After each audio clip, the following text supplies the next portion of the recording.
Welcome to the All Hoops podcast. I'm your host, Steve Inman, and I'm joined by star producer and co-host Chris Brito. We're breaking down two more divisions, over-unders, plus the ramifications of the huge Draymond Green punch at Warriors camp. Before we get to that, Chris, my friend, this is our first episode of our sixth season. What an incredible ride, and I'm thrilled we get to keep doing this. How are you? Hey, Stevie, I can't believe it's been six great seasons with you already. Excited to continue that and for many, many seasons to come. But in the time being, we have a lot of NBA stuff to talk about. The Draymond Green punch, we all saw the video. I think when we initially heard about it, I think the impression of it was that, okay, this happened. It's not as bad as probably how it sounds.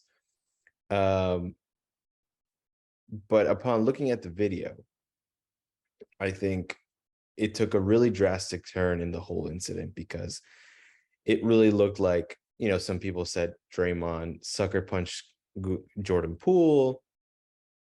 Other people were more on like, listen, like, Poole pushed, Draymond reacted.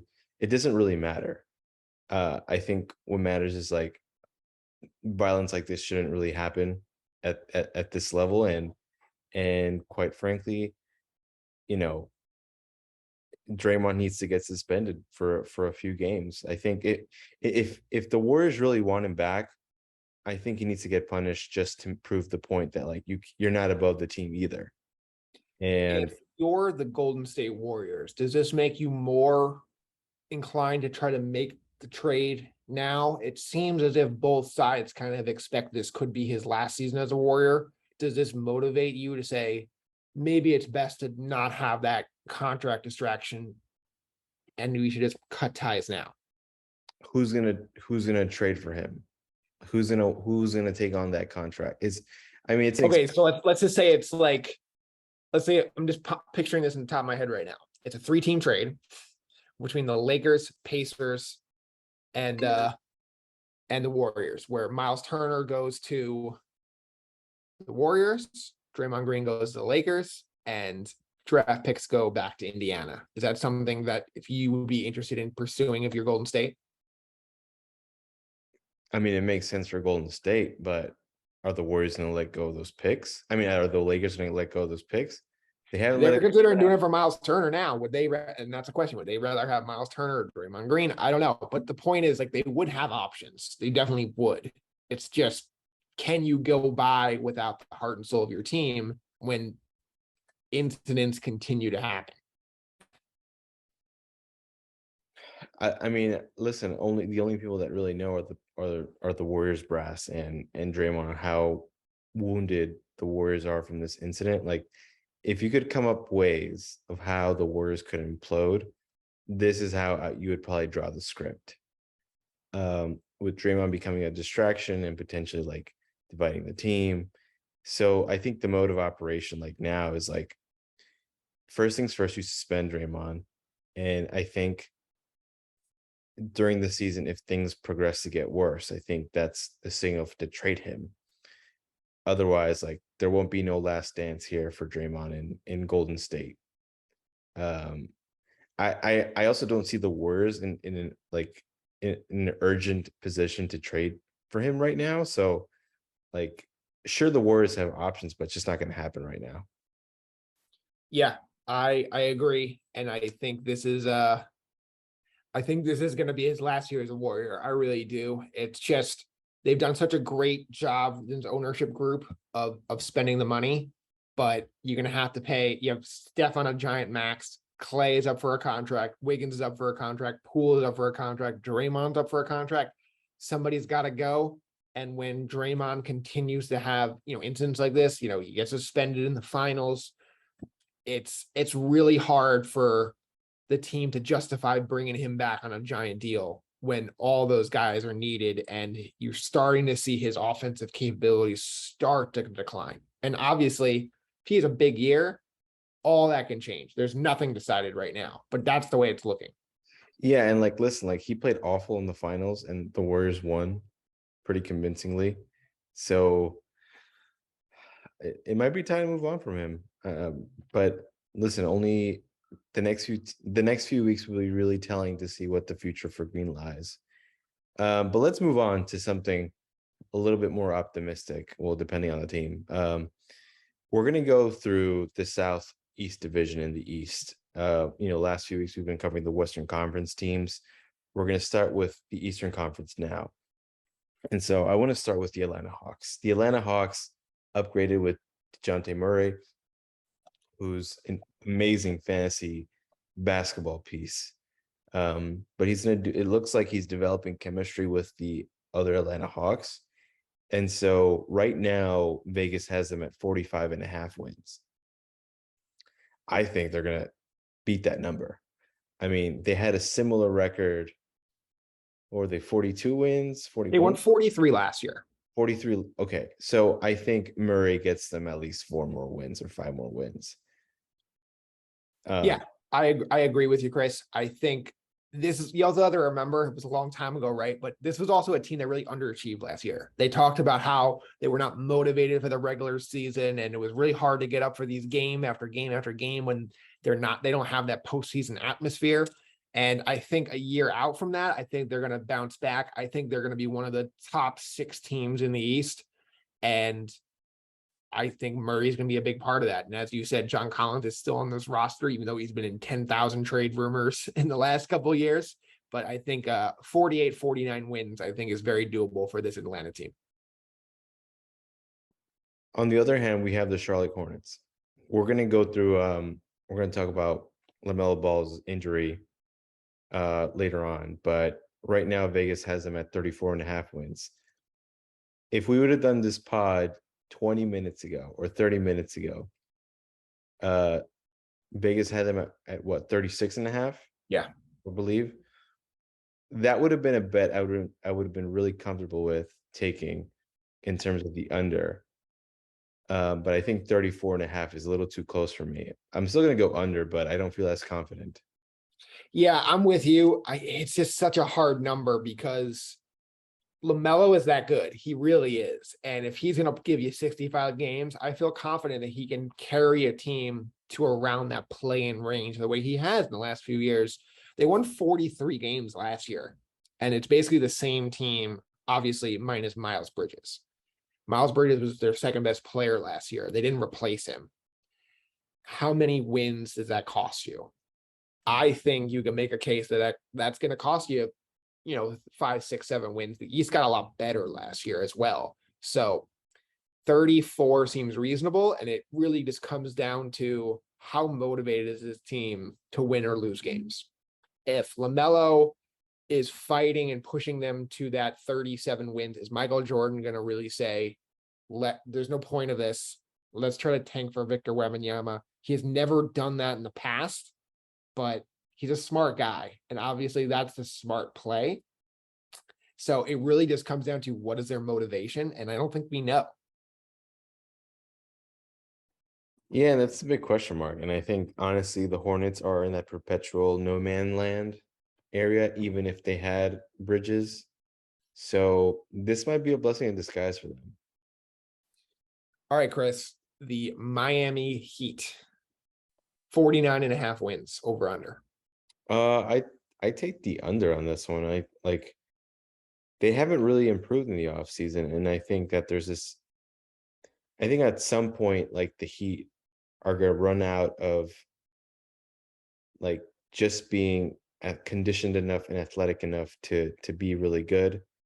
They have an improved Nets team, an improved Sixers team. They have the Bucks and the Celtics. I just don't see them being better than 49.5. I think I'd take the under on that one.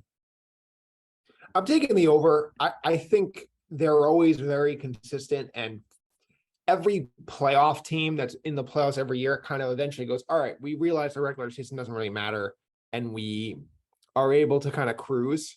Miami is the only one that never does that. They always give it 110% every time, and I believe they're going to get a better year out of Kyle Lowry. They already acknowledged they have to get him in better shape. I don't see a starting player on a Pat Riley organization not being in their best shape of their life. So I think you're going to see a big improvement from Kyle Lowry this year. Obviously Jimmy Butler is great, and I think Tyler Hero is going to continue to take a step forward. So those three guys I think are going to be big along with Bam Adebayo, and I think this is a 50-win team. Over. I disagree, but it's okay. I think it's because you're becoming a Florida resident soon. Well, speaking of Florida teams, the Orlando Magic, 26.5 wins. They get the number one pick. They draft Paolo Banchero. It's a little hard for me to say they're going to get the number one pick and they're not going to try to win as many games as they can with this young player in this new era. But at the same time, Victor Wembanyama is really good. And so I don't know if they have the talent, and I don't think they have the motivation to win too many games. I think this is also an under. Yeah, it's definitely an under for me. I just don't think they have enough veteran pieces / like good enough talent in order for them to win more than those amount of games. But it should be an exciting team with Moncaro. All right, last one, the Washington Wizards, over under 35.5 wins. Oh, under. Yeah, I agree. I think this reminds me of it's very similar to the Charlotte situation where it's Bradley Beal has kind of carried this team for the last few years. You're not really sure why they're doing this. Now they gave him a super max and they're just going to continue to ask him to carry this team. Porzingis is here now. I think he'll help. And I think they're going to be right around this number the entire year. I don't think this is an easy one, but the East has gotten way better, as is the entire NBA. And they really haven't. All they really did was they just brought Beal back. And I don't love the fit with Porzingis Beal. I am not confident anyone on this team will play any defense at all. And for that reason, under 35.5 wins. Yeah, and I'm also on the under with that one just because they did add some pieces.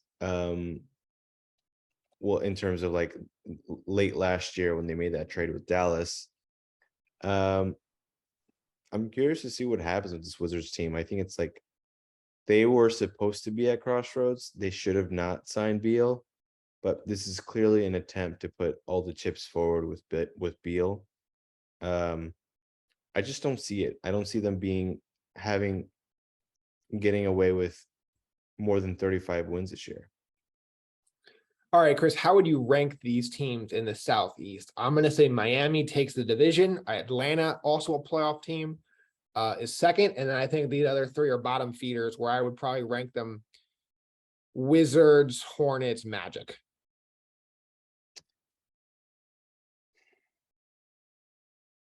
I think, yeah, I'm probably gonna go with you on the same boat there. I think the Heat, but not by much. Then the Hawks. I guess the Hornets. Actually, no, I'd probably put the Wizards and then the Hornets and then the Magic for the South. Wizards to me have more vets that can do positive things, whereas Charlotte, I don't really know what is there. I mean, it's LaMelo, there's Scary Terry, the blank Gordon Hayward's PJ still Washington on the roster, but Yeah. I don't know if how much he's gonna play. It's a really bad roster, and it's unfortunate because you're always rooting for Michael Jordan to continue to win. Of course. Am I? I actually don't. I was kind of kidding, but Oh.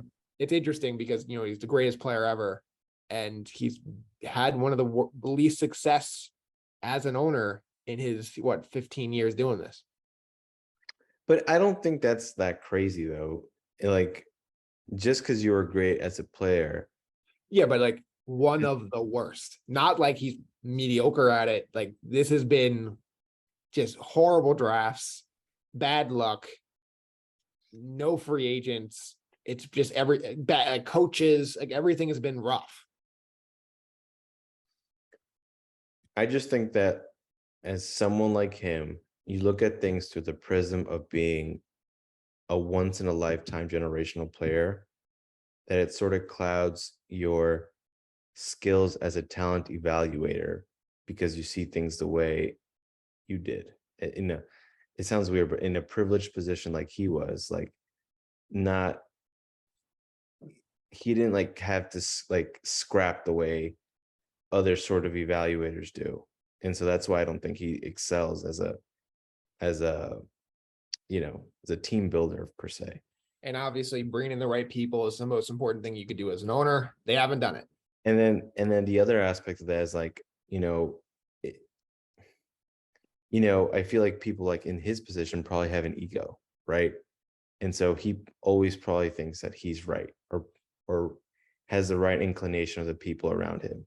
But I'm going to guess Michael Jordan has a lot of yes men around him.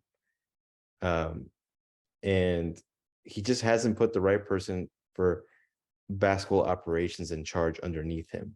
And that's just the reality of the things. Like other like that's kind of like the difference with the Knicks now, right? Like we have a competent person leading the team apparently. So I mean, we'll see. We'll see if you're still saying that when they win their 38 games this year. But I digress. Let's move on to the Central Division.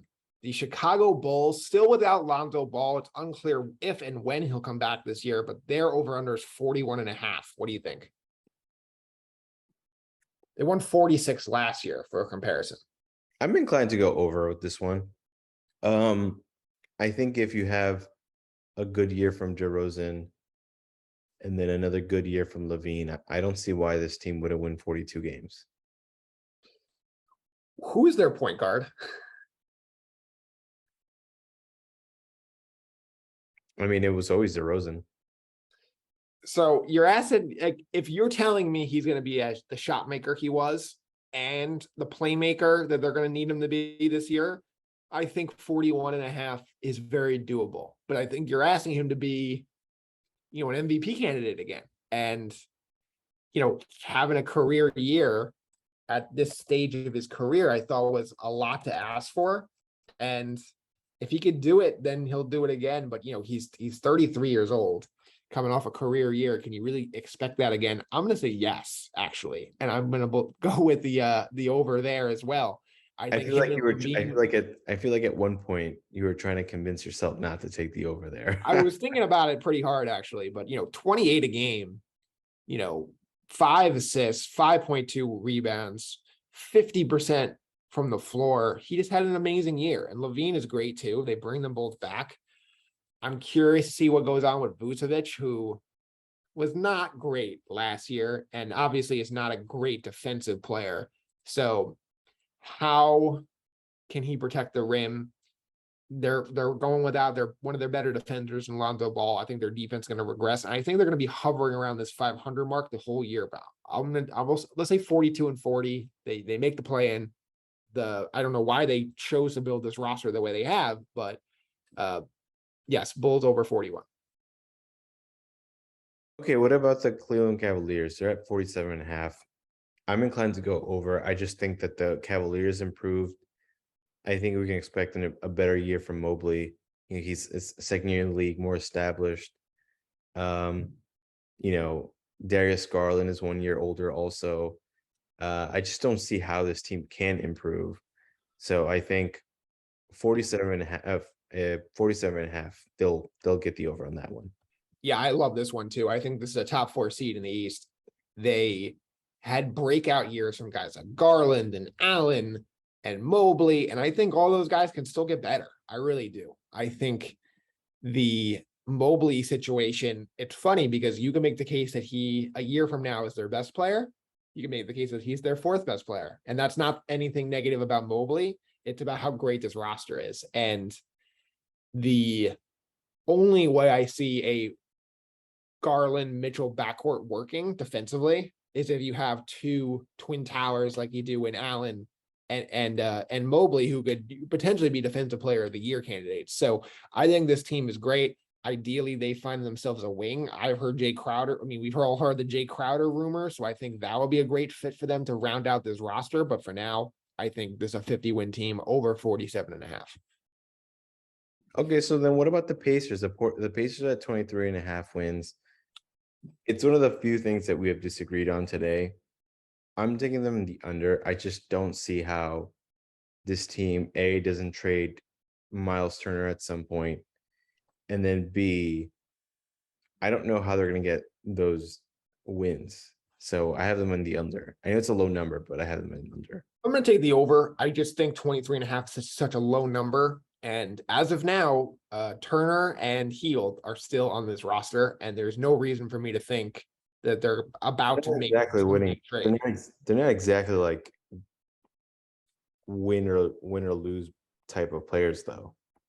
It's to me, it's really hard to imagine they are going to be part of a team that's going to lose that many games. If I mean, especially because like Turner's in a contract year, right? So I don't know. It's a hard one. I think Halliburton is still very good. They think he's going to take a leap and become. They've said they're Reggie Miller. That's not a guy who is going to lose that many games.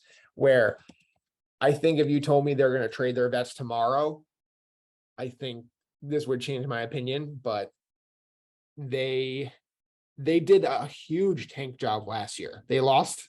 Like I'm looking at their last 10 games of last year. They won none of them. And they still won 25 games. And so I think it's going to be really hard to put up that kind of tank job when you still have some vets on this team. You have Halliburton on the way up. You have a good young rookie you draft in the first, top 10 picks. So I don't think they're going to be a good team, but I think 25 wins is very realistic. Again, I'm going to take the over. Okay, and so the Bucks are 52.5. I have them as over. It's gonna be a really tough division, but I think with Middleton back and the Bucks having an off season to like retool and like get right, I think it'll be a good year for the Bucks. 52.5. I'm taking the over. This one's tough. I think this is the hardest one we've had so far. Remember, they only won 51 last year, and the East got a lot better. So the question is, can they stay healthy? Holiday is getting a little older. Middleton's getting a little older. I think they're going to be a little motivated coming off of the, tough second round exit that they took where Middleton was hurt and they lost to Boston in 7 games. I'm going to take the over just because I think they're going to be a little more motivated than they have the last few years in the regular season. And then finally we have the Detroit Pistons, sorry. They're at 29.5 wins. Another one of the few ones we've disagreed on. I have them the under. I think it's the young pieces that the Pistons are great, but I still think they're like a year away from like really making a play-in sort of team right now. Like I just don't see it. I do see it. I think Cunningham and, this young group, I think they're going to do their best to win as many games they can. I think they're going to fall short of the play-in, but I think they're going to hover around to the point where they're going to be frisky enough and good enough where fans are not going to be clamoring for them to tank. I think they're going to be excited about the progress they make. And I think they don't seem motivated by their actions to tank like a lot of these other teams. Like they just traded for Bojan Bogdanovic to fill small forward or power forward. Sadiq Bey is going to be their small forward. But that to me does not say a team that's ready to tank. And because of that, there's so few teams right now that are going to be in that 30 win range. I think they're going to be one of them. And I think they're going to really add some wins down the stretch from the Pacers and the Hornets of the world who may be in that tank job. All right, we'll see. I mean, in terms of these guys, these teams, I'm going to rank them this way. I'm going to have the Bucks first, then the Cavs, Bulls, and then between the Pacers and the Pistons, I think I'd go Pistons and then Pacers. I agree. I think that's the way to go. I think this one was kind of an easy one. It's a good division in terms of the top, but you have 2 teams in there that could be fighting for lottery ping pong balls, as you said. So it's not a great division. And I'm excited for our final division that we're going to do next week, which is going to be our Knicks division, the Atlantic division. That's a great division. Oh, I can't wait. All right, Chris, let's get to our final thoughts right after this. Okay, Chris, final thoughts time here. One big topic with Knicks has been who should start, Grimes or Fournier. Obviously, every fan wants Grimes. It seems like Thibodeau is going to go Fournier. What do you think of the situation? You know me, man. I want Grimes to start. I think he's a two-way player, and Fournier isn't. And I honestly think Fournier would probably I think he'd excel as a bench player. he could shoot all the threes he wants, not play as hard defense because you wouldn't have a tougher foe to guard. And quite frankly, I think that's the best place for him. But right now Grimes is injured, so he can't really like show off his repertoire the way like we'd like. But we saw the improvement in the summer league. I think it's just a matter of time before Grimes is the starter on this team, though. Yeah, I agree. Even if it's not opening night, I still think he's going to wind up starting a bulk of those minutes over Fournier. And I think it's the right thing because Brunson's an undersized guy. Thibodeau wants his defense. He's going to need a guy like Grimes in there over Fournier. And you just got to hope you have enough shooting. Yeah, I just wanted to add that even like Grimes was asked about Fournier starting in, I thought Quentin's answer was perfect. He said, Fournier's earned it. He's been here many years in the league. And that sort of like wisdom beyond his ears, I feel like bodes well for a guy like him who's on the up and up. And in the long run, I think he's gonna end up starting anyway. So he's putting in the work. And yeah, he's my guy. All right, Chris, is there anything else you have before we wrap up the show? So do you know how long LaMelo is going to be out for? No, we just believe it's going to bleed into the regular season. Oh, ankle sprains are tough to diagnose. It's hard to tell when people are going to come in, when they're not.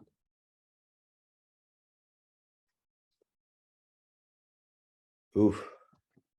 Yeah, he's supposed to go imaging today at some point. All right. Well, that was one of the big things that really impacted our bet. So yeah, I mean, I kind of wish we did the under Hornets 36.5 now, but that's how betting works. And that's going to do it for us here on the All Hoops podcast. Chris, my friend, thank you so much. Great start to season 6. We'll be back next week to talk about the Atlantic Division, our Knicks, and what I think is probably the best division, at least in the East. Maybe it's in the whole league. I know we said that about the Pacific Division. So we'll have to break all that down, plus all the opening night games next week. bye, everyone.